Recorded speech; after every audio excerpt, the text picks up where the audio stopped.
अस्सलाम वालेकुम दोस्तों।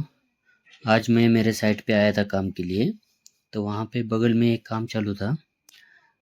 ये 2 बंदे आए हुए थे, अभी उनका काम देखा मैं, तो देखने के बाद मुझे मतलब ऐसा बहुत ही कुछ अलग सा लगा है।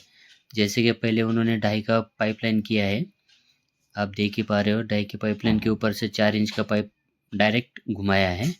और दूसरी बात, जितने भी प्लग, जितने भी जॉइंट है, उस सभी को कपलिंग इन्होंने मारा है और एक भी प्लग एल्बो नहीं लगाया है।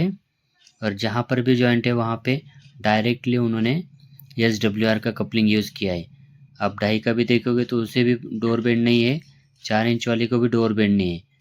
और यहाँ पर भी उन्होंने एक बड़ा सा 6 इंच का टी लगा दिया है और बाहर से उसको एंड कैप लगाएंगे शायद। और ये पाइपलाइन भी उन्होंने एक हॉरिजॉन्टल ले लिया है जो कि चौकोर। और इसमें क्या गलत है आप कमेंट्स करके ज़रूर बताइएगा। Thank you.